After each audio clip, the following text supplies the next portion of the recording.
Very good morning, students. Student, today we'll start a new chapter, chapter 18. Okay, this is your chapter 18. Here, the British Raj and the First War of Independence. Okay, and the topic is European traders. Students, I just want to tell you one thing.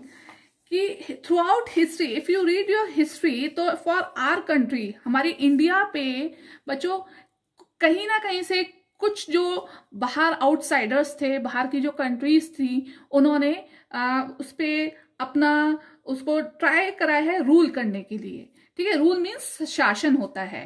ठीक है, तो आज हम किसके लिए पढ़ाए, आज हम जो पढ़ेंगे वो हम ये स्टडी करेंगे कि ब्रिटिश राज मीन्स ब्रिटिशर्स ने हम पे कैसे रूल करा और हमारी कौन सी वार जो थी वो इंडिपेंडेंस मीन्स स्वतंत्रता के लिए हमने किस तरीके से अपने को, कैसे हमने उनसे अपनी स्वतंत्रता पाई और किस तरीके से ब्रिटिश का जो है हमारे इंडिया में आना शुरू हुआ.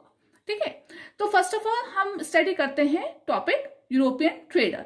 यहाँ यूरोपियन जो यूज करा गया है वो ब्रिटिशर्स के लिए यूज करा गया है. ट्रेडर्स मीन्स मैंने आपको बहुत बार बताया है, ट्रेड मीन्स होता है बेटा बिजनेस और ट्रेडर्स मीन्स हो गया बिजनेसमैन. तो बिजनेस करने के लिए जो बाहर से लोग हमारी कंट्री पर आए और उसने किस तरीके से हमारी कंट्री पे कब्जा कर लिया और रूल करना शुरू कर दिया. आप सबको पता है कि we celebrate our independence day on 15th August, है ना. हम 15th अगस्त को अपना इंडिपेंडेंस डे बनाते हैं. क्यों बनाते हैं? क्योंकि उस दिन हमें अंग्रेजों के शासन से स्वतंत्रता मिली थी. हम मतलब ब्रिटिश रूल से हम फ्री हुए थे. तो ब्रिटिशर्स ने हम पे 200 ईयर्स, कितने ईयर्स, 200 ईयर्स हम पे राज करा था. ठीक है, तो आज हम उसी की हिस्ट्री पढ़ते हैं and this is the first chapter of your history and this history will continue for further your classes up to 12. ठीक है, तो हम पढ़ेंगे किस तरीके से ब्रिटिशर्स ने हमारे पे राज करना शुरू करा. Several hundred years ago, the Arabs and European traded with India. ठीक है, देखो traded का मीन्स होता है बिजनेस. ये मैं आपको पहले ही बता देती हूँ. traded का मीन्स क्या हो गया हमारा business. My writing is not clear here because I'm writing on the board directly. तो trade मीन्स होता है बिजनेस. तो आज से हजारों साल पहले बच्चों अरब और यूरोप ने हमारे साथ बिजनेस स्टार्ट करा. ठीक है, दे मेनली ट्रेडेड फॉर लैंड्स. वो सिर्फ किसके लिए ट्रेड करते थे? लैंड्स के लिए, जमीन से. ठीक है, India at that time was a very rich country, famous for the spice. और इंडिया जो थी बहुत रिच कंट्री थी. स्पाइस मीन्स मसाले. ठीक है, स्पाइस मीन्स क्या होते हैं? मसाले होते हैं. ठीक है, गोल्ड, सोना, पर्ल, मोती, सिल्क. ओके, और ये किसके लिए फेमस थी? अपने स्पाइस मसालों के लिए, गोल्ड के लिए, पर्ल्स के लिए और सिल्क के लिए. The first European to find the sea route to India was the Portuguese Vasco da Gama. जो फर्स्ट यूरोपियन था जिसने सबसे पहले इंडिया में आने के लिए सी रूट मीन्स समुद्र का रास्ता, समुद्री रास्ता जो फाइंड आउट करा था, डिस्कवर करा था, वो कौन था? पोर्टुगीज थे, वास्को डी गामा. ठीक है, देखो इंडिया बहुत फेमस थी, बहुत रिच कंट्री थी. इसलिए क्या चाहते थे लोग बाग, जो दूसरी कंट्री के जो लोग थे वो ये चाहते थे कि हम इंडिया को अपने कब्जे में कर लें, इंडिया पे अपना रूल स्थापित करें और इस तरीके से वो जितना भी हमारा वेल्थ है वो इंडिया से ले जाके अपनी कंट्री में लगाएं. तो उन्होंने सबसे पहले क्या शुरू करा? हमारे साथ बिजनेस शुरू करा. एकदम से इन्वेंट नहीं करा उन्होंने, एकदम अटैक नहीं करा उन्होंने. धीरे धीरे हमारे साथ बिजनेस स्टार्ट करा और बिजनेस करते करते वो हमें उन्होंने पूरा ऑक्यूपाई कर लिया. He went around Africa and landed at Calicut in Kerala. वो सबसे पहले वो अफ्रीका से आया. ठीक है, और सबसे पहले वो आया कैलिकट. कैलिकट एक जगह है बेटा केरला में. ये आप please, I am just underlining here so you always remember this thing. A little over 500 years ago, 500 साल पहले. ठीक है, वास्को डी गामा जो पोर्तुगीज थे वो अफ्रीका से सबसे पहले कैलिकट में आए. केरला में जगह है, आज से 500 years पहले. The Portuguese started trading with India. Portuguese ने हमारे साथ बिजनेस स्टार्ट करा, mainly in spices. Spices means मसालों में. They were followed by the Dutch. और उनके बाद कौन आया? डच आए. उसके बाद French and after that English trader. और उसके बाद आए हमारे यहाँ अंग्रेज. सबसे पहले पोर्तुगीज आए थे, ये ध्यान रखिएगा बच्चों सीरीज. फिर डच आए, फ्रेंच, और उसके बाद हमारे पास आए ब्रिटिशर्स, इंग्लिश. ठीक है, soon they start fighting against each other to get a bigger share of the trade. From themself. अब क्या हुआ, अब देखो कितने सारे लोग आ गए, पोर्तुगीज हो गए, डच हो गए, फ्रेंच हो गए, इंग्लिश हो गए। अब इनमें आपस में झगड़ा होना शुरू हो गया कि कौन ज्यादा से ज्यादा इंडिया के साथ बिजनेस करके पैसा कमाए। ठीक है, finally the British defeated the others. अब ब्रिटिशर्स जो थे उन्होंने जितने भी ये डच, फ्रेंच, पोर्तुगीज थे उन सबको हरा दिया। The British form the English east India company, और बिजनेस बनाने के लिए इंडिया के साथ उन्होंने क्या बनाया, ईस्ट इंडिया कंपनी बनाई। देखो हम जब कोई भी बिजनेस स्टार्ट करते हैं बच्चे, तो हम एक फर्म बनाते हैं, कंपनी बनाते हैं। हम अपने घर का भी बिजनेस स्टार्ट करते हैं तो उसके लिए भी हमें एक कंपनी बनानी पड़ती है, एक फॉर्म बनानी पड़ती है। ठीक है, तो यहाँ तो कंट्री टू कंट्री बिजनेस हो रहा था, तो ब्रिटिशर्स ने इंडिया के साथ बिजनेस करने के लिए east India, English east India company बनाई। इंग्लिश ईस्ट हो गई ब्रिटिशर्स की, इंडिया अपना इंडिया हो गया और कंपनी। ठीक है, तो इस कंपनी के नाम से उन्होंने इंडिया के साथ 1600 for trading in India, 1600 years उन्होंने इंडिया के साथ बिजनेस शुरू करा। They made trading centres in the western and eastern coast. ठीक है, उन्होंने इंडिया के वेस्टर्न और ईस्टर्न कोस्ट पे ट्रेडिंग सेंटर्स बनाए। ट्रेडिंग सेंटर्स मींस जहां सामान आता था, जाता था, लेन देन का काम होता था। ठीक है, मतलब इंडिया से जो सामान जाना होता था वो उन कोस्ट पे आता था, तो वहां जो शिप आती थी वो बाहर की कंट्रीज में वो सामान लेके जाती थी। बेटा यहाँ I just want to correct one thing कि ये 1600 ईयर्स पहले नहीं है, मीन्स टू से यहाँ पर ये 16th सेंचुरी में, 16वीं सेंचुरी शताब्दी में उन्होंने हमारे साथ बिजनेस स्टार्ट करा था। ठीक है, सेंचुरीज चलते हैं, जैसे 21वीं शताब्दी चल रही है, तो ये बात हम कब की कर रहे हैं, 16th सेंचुरी की। ठीक है, तो 16th सेंचुरी में इंग्लिश ब्रिटिश जो कंपनी थी उन्होंने हमारे साथ बिजनेस स्टार्ट करा। They made trading centres in the western and eastern coast. उन्होंने वेस्टर्न और ईस्टर्न को समुद्र की जो तट थे वहां पर ट्रेडिंग सेंटर्स बनाए। क्या बनाए, ये ट्रेडिंग सेंटर्स बनाए। ठीक है, they bought mainly spices and textile from India. वो इंडिया से क्या लेते थे, मेनली मसाले, और टेक्सटाइल मीन्स कपड़ा। ठीक है, for some time their main concern was only trading. कुछ समय के लिए उनका सिर्फ एक ही पर्पस था और वो क्या था, बिजनेस, ट्रेडिंग था। ठीक है, अब मैं आपको यहाँ एक पिक्चर दिखाती हूँ student, you can see this picture here, ये आपकी बुक में है। Okay, so this picture is for Vasco da Gama's meeting with the Zamorin the ruler of Calicut. जब first time Vasco da Gama India आए थे तो ये उस समय की पिक्चर है, जो वहां के जमीरान जो थे रूलर कैलिकट के, जब उनकी मुलाकात फर्स्ट टाइम हुई तो उस समय की ये पिक्चर है। ठीक है, तो this is the thing. Okay, and here you can see, yes here did you know में, प्लीज आप यहाँ एक चीज और कंसर्न करो। The Portuguese establish trading centre along the west coast of India. These centers were called factories. Portuguese ने क्या करा था बेटा, वेस्ट कोस्ट पे, इंडिया के वेस्ट कोस्ट पे सेंटर्स बनाए थे जहां से ट्रेड होता था, तो मीन्स बिजनेस होता था। इन सेंटर्स को क्या कहा गया, फैक्ट्रीज कहा गया, because they were the place where factors और officials of the company bought and sold goods for the company. इस जगह पर सामान का लेन देन होता था, बेचा जाता था, लाया जाता था, इसलिए इनको क्या कहा गया, फैक्ट्रीज कहा गया। द फैक्ट्रीज वर फोर्टिफाइड और made strong to protect them for attack. अब देखो ये जो प्लेस थी वो बहुत इंपॉर्टेंट प्लेस थी। इसको फोर्टिफाइड मीन्स होता है चारों तरफ से ऊंची ऊंची दीवारें बनाना, जैसे हमारे फोर्ट्स, किलो की दीवारें बनती है ना वैसी।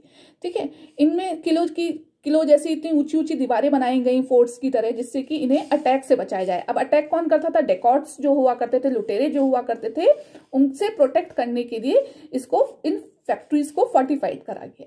ठीक है, तो this type of a question I will give in your book also. ठीक है, here you can see this picture also. Here is the picture of Mir Jafar with the Robert Clive. ठीक है, the commander of the British forces after the battle of Plassey. ये मैं आपको दिखाऊंगी अभी। ठीक है, इसके बारे में मैं आपको अभी आगे समझाने वाली हूँ। ठीक है, देखो ये है the first trading centre established by the British in India at Surat. Surat आपको पता है ना, गुजरात में है बच्चों। इन 1613, ये 1613 मैंने आपको बताया था 16th सेंचुरी में आए थे, तो ये सूरत में फर्स्ट ट्रेडिंग सेंटर है जो ब्रिटिश के थ्रू बनाया गया था 1613 में। Settlement this fortified with strong walls, ठीक है, और कितनी ऊंची ऊंची दीवारें देखो आपको दिखाई दे रही है, बिल्कुल किले की तरह बनाया गया है इसको, ठीक है, तो बहुत ऊंची ऊंची दीवारें इसके लिए बनाई गई। Now we study about the British control. अब धीरे धीरे ब्रिटिश ने इंडिया पे कैसे कंट्रोल करना शुरू करा। पहले तो वो बिजनेस ही कर रहा था, अब आप सोचो शासन 200 इयर्स, बहुत बड़ा समय होता है बच्चों। धीरे धीरे उसने कैसे कंट्रोल करा, अब देखो। द वेल्थ, वेल्थ मीन्स होता है पैसा, धन, वेल्थ मीन्स पैसा, धन, मनी, ठीक है। The wealth taken by to Britain by the traders of East India Company was used to fund the industrial revolution in Britain. Industrial revolution मैंने आपको पहले भी बताया है, ठीक है। तो जो पैसा ब्रिटेन इंडिया से कमाता था, ठीक है, वो पैसा वो किस में लगा लेता था, इंडस्ट्रियल रिवॉल्यूशन में, अपने यहाँ इंडस्ट्रीज सेटअप करने में लगाता था। सारा पैसा उसने इंडिया से कमा के अपने आप को उसने क्या करा, रिच बना लिया, अपने यहाँ इंडस्ट्रीज लगा ली। तो जितनी जिस कंट्रीज में इंडस्ट्रीज होंगी उसमें उसका प्रोडक्शन ज्यादा होगा, उसको बेनिफिट ज्यादा मिलेगा, ठीक है। The British now needed a market to sell goods being made by the factories. अब जब उसके यहाँ इतनी सारी फैक्ट्रीज लग गई, इंडस्ट्रीज सेटअप हो गई, सामान बनने लग गया, तो उसको मार्केट की भी जरूरत पड़ेगी। भाई आपने अगर कोई चीज बनाई है, सपोज अगर हमने प्रोडक्शन हाउस स्टार्ट करा बास्केट्स बनाने का, है ना, वीविंग बास्केट, मैंने बास्केट्स तो बहुत सारी बना ली, अब लेकिन मेरे पास मार्केट नहीं है, तो मेरा तो सारा सामान डंप हो जाएगा। अब जब उसने इतने सारा गुड्स मीन्स होता है सामान, अब उन सामानों को बेचने के लिए उसको क्या चाहिए था, बाजार चाहिए था, मार्केट चाहिए था, ठीक है। Soon the British were not content with more traders in India. अब उन्होंने क्या करा, उन्होंने ट्रेडिंग जो थी वो कम करनी शुरू कर दी और इंडिया को ही अपना मार्केट बनाना शुरू कर दिया। They wanted to control the land. अब उसने ट्रेडिंग तो कम कर दी, बिजनेस तो कम कर दिया, उन्होंने क्या करा, हम इसकी जमीन पे कब्जा करते हैं, ठीक है। तो इस तरीके से अब उन्होंने लैंड को कंट्रोल करना शुरू कर दिया। लैंड को कंट्रोल करना कैसे शुरू करा, देखो पैसा तो उसने इंडिया से कमाया, अपने यहाँ बिजनेस सेटअप करे, इंडस्ट्रीज सेटअप करी, गुड्स बनाए और हमारे से कमा के हमें ही बेचा, ठीक है। अराउंड 250 ईयर्स अगो, आज से 250 ईयर्स पहले, the Mughal empire in India had started decline. British से पहले हमारे ऊपर जो राज करता था वो था मुगल, ठीक है, जो इस्लाम धर्म लेकर आए थे। मुगल्स का टाइम जो था वो खत्म होने लग गया था, ठीक है। सेवरल रिलीजन किंगडम्स इमर्ज, बहुत सारे रीजनल किंगडम्स जो थे वो इमर्ज होने लगे, खत्म होने लगे। The British took advantage of the constant fighting between them. अब ब्रिटिशर्स ने क्या करा, इस फाइटिंग का, लगातार होने वाली इस फाइटिंग का उन्होंने फायदा उठाया and started gaining control over India.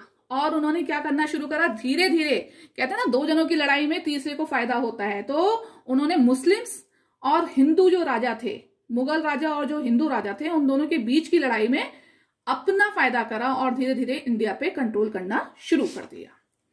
The first stage of the British conquest of India was marked by the battle of Plassey in 1757। सबसे बड़ा जो युद्ध हुआ और जिसको मार्क करा गया, जो एक हिस्ट्री में लिखा गया, ठीक है। अगर ये बैटल अंग्रेज नहीं जीतते तो कभी वो इंडिया पे अपना राज नहीं बना पाते। तो बैटल ऑफ प्लासी जो है वो इंडियन हिस्ट्री में एक बहुत मार्केबल बैटल है, जो कि 1757 में हुई थी, ठीक है। In this battle the British defeated Siraj-ud-Daulah, जो वहां का नवाब थे बंगाल के, उनका नाम था सिराजुद्दौला, ठीक है। उन्होंने उसको हराया था, द नवाब ऑफ बंगाल, जो कि बंगाल के नवाब थे, and became very powerful in Bengal. और अंग्रेज जो थे वो बंगाल में बहुत ज्यादा पावरफुल हो गए क्योंकि उन्होंने बंगाल को जीत लिया। Over the next 100 years they extend their control most of India. और 100 years तक वो इंडिया पे अपना कंट्रोल बनाकर चले, ठीक है। तो ये जो स्टार्टिंग थी अंग्रेजों की, वो कहां से शुरू हुई, लैंड कवर करने के लिए, लैंड्स पे कंट्रोल करने के लिए बैटल ऑफ प्लासी से। मींस वो वहां जाके वहां इतने पावरफुल हो गए थे स्टूडेंट्स कि उसको जीतने के बाद फिर वो सारी इंडिया को जीतना उन्होंने, कंट्रोल करना उन्होंने शुरू कर दिया था। ठीक है, बैटल ऑफ प्लासी से रिलेटेड एक स्टोरी भी है स्टूडेंट्स, जो मैं आपको नेक्स्ट वीडियो में बताऊंगी। ठीक है, और आप भी सर्च करो the fact of battle of Plassey. ठीक है, तो नेक्स्ट वीडियो में हम इसको कंटिन्यू करेंगे। Hope so do you understand. It is a very important chapter students, because this is your history and this is the first time that history is started from class 5th। Okay, ये history जो है वो 6 में आपका एक separate subject हो जाएगा, और ये हिस्ट्री का पूरी 5th क्लास में फर्स्ट टाइम ये एक हिस्ट्री का चैप्टर आया है।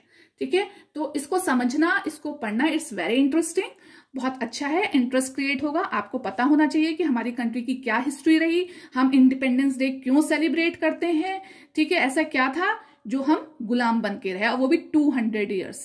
ठीक है, लोग तो इतना जिंदा ही नहीं रहते, 60-70 एज की एज में एक्सपायर हो जाते हैं। अभी तो हमें आजाद हुए भी इतना टाइम नहीं हुआ, हमने 1 सेंचुरी भी कंप्लीट नहीं करी है। ठीक है, जितने सालों तक हम क्या रहे, गुलाम बनकर रहे, किसके, ब्रिटिशर्स के। तो this is very interesting students, and you also take some interest and you can read something from your net also regarding the battle of Plassey. ठीक है, नेक्स्ट जो क्लास होगी उसमें मैं आपको इसकी स्टोरी बताऊंगी थोड़ी सी। चलो ठीक है, have a nice day, take care बच्चों।